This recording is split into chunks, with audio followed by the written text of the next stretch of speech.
Sweetheart, I want to share with you today something so magnificent, so absolutely thrilling, that when you truly understand it, you'll never look at your life the same way again. We're going to talk about the divine command that makes the universe obey instantly. Not tomorrow, not next week, but right now, in this very moment.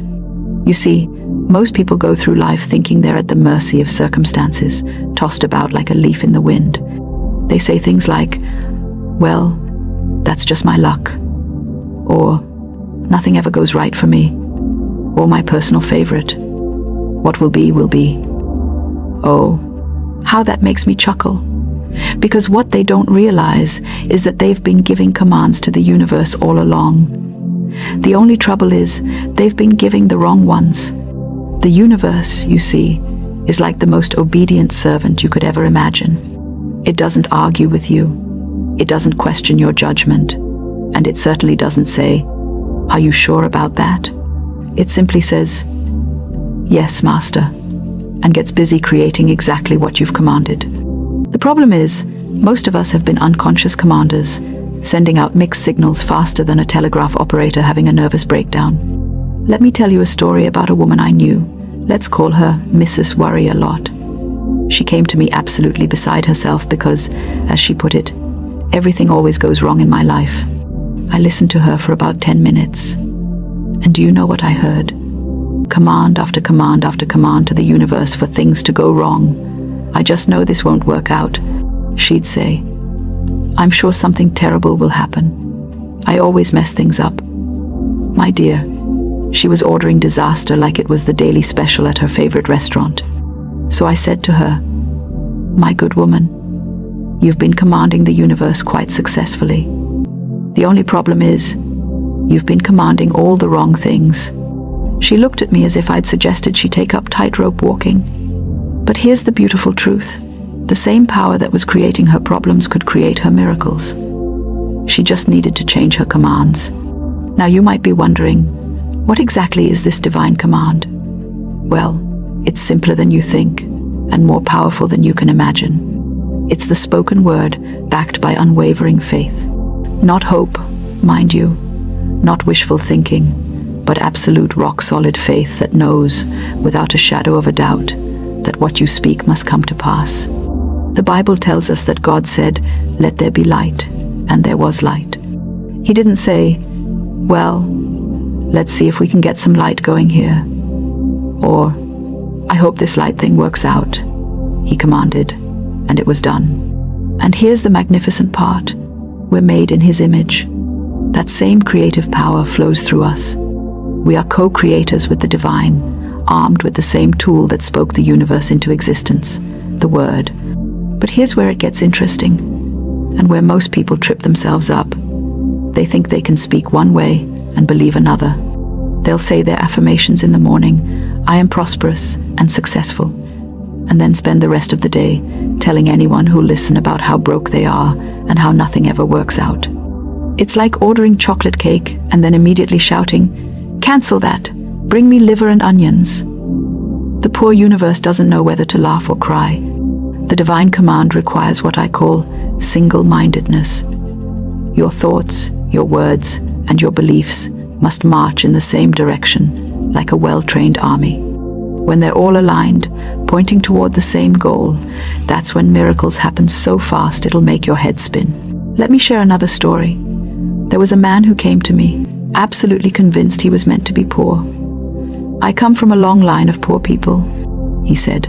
"My father was poor, his father was poor, and his father before him was poor. It's just our lot in life." I had to bite my tongue to keep from laughing. Here was a man who had inherited poverty like it was the family silverware, polishing it lovingly and passing it down to the next generation. "My good man," I said, "you've been commanding poverty with such dedication. You deserve a medal. But what if you commanded prosperity with the same unwavering faith?" He looked skeptical, but he was desperate enough to try. We worked on changing his commands from, "I am poor because my family is poor," to, "I am prosperous because I am a child of the Most High." Within 6 months, opportunities began appearing in his life like flowers after rain. A business proposition that seemed to come from nowhere, an investment that paid off handsomely, and even a small inheritance from a distant relative he'd never met. The universe had simply responded to his new commands with the same obedience it had shown to his old ones. Now, you might be thinking, this sounds too good to be true. Where's the catch? The catch, my dear friends, is that you must become as a little child.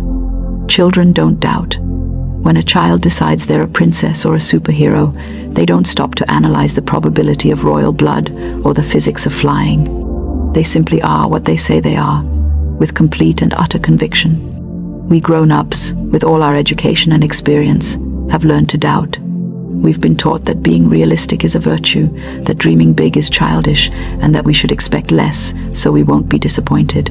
We've trained ourselves out of the very quality that makes the divine command work: absolute faith. But here's the wonderful news. You can reclaim that childlike faith. You can remember how to command the universe with the authority that is your birthright. It starts with understanding that doubt is not wisdom. It's just fear dressed up in intellectual clothing. The divine command works through what I call the law of supply and demand, but not in the way economists mean it. When you demand something from the universe with absolute faith, not begging, not pleading, but demanding as one who knows their rights, the supply appears. It has to. It's spiritual law, as reliable as gravity and as constant as the sunrise. But you must speak as one having authority. When Jesus commanded the storm to be still, he didn't say, "Please, if it's not too much trouble, could you possibly consider calming down a bit?" He said, "Peace, be still." And immediately, there was a great calm. That's the tone, that's the energy, that's the unwavering certainty that makes the universe snap to attention. I remember a dear woman who came to me, worried about her son who had been unemployed for months. She'd been praying and worrying in equal measure, which is like stepping on the gas and the brake at the same time. I taught her to command instead of petition. Instead of, "Please God, help my son find work," she learned to declare, "My son has perfect right action in his life. His ideal position now manifests." Within 2 weeks, he had 3 job offers. The universe doesn't dawdle when it receives clear orders from someone who knows they have the right to give them. The key to commanding with authority is remembering who you are. You're not a victim of circumstances.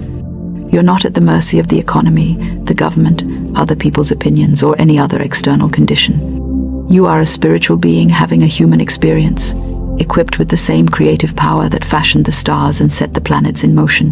When you truly grasp this, not just intellectually, but in every cell of your being, your words carry a different vibration. They ring with authority because they come from someone who knows their divine inheritance. The universe recognizes this vibration and responds accordingly. But remember, the divine command isn't just about getting what you want. It's about aligning yourself with the highest good, with divine order, with what's meant to be. Sometimes what we think we want isn't what's best for us, and the universe, in its infinite wisdom, brings us something even better than what we asked for. I always tell people to end their commands with this or something better. It gives the universe permission to exceed your expectations, and believe me, it loves to show off.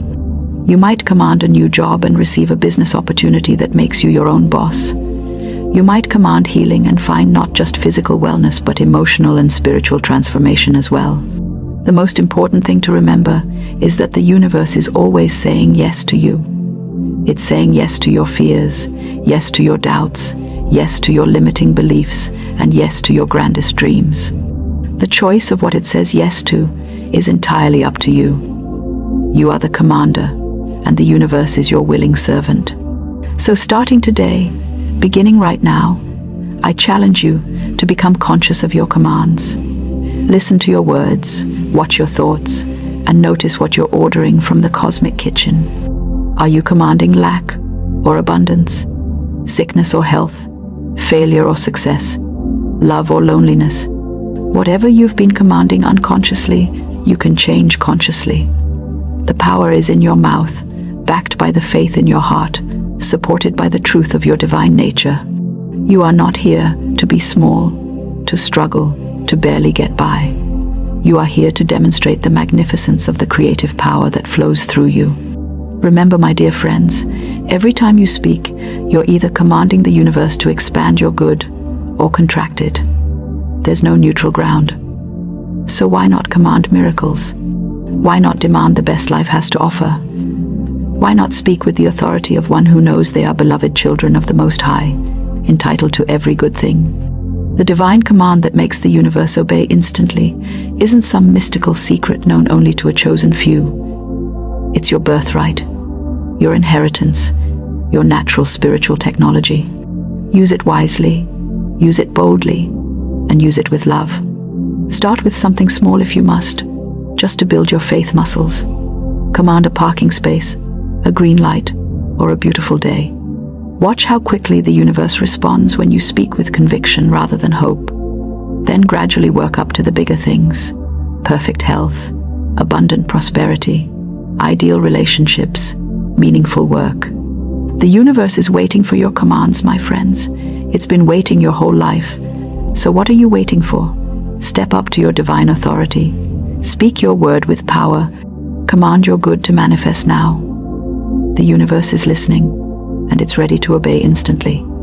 If this message has stirred something in your heart, if you can feel the truth of your own divine authority beginning to awaken, then share this with others who need to remember their power. Leave a comment about your first divine command experiment.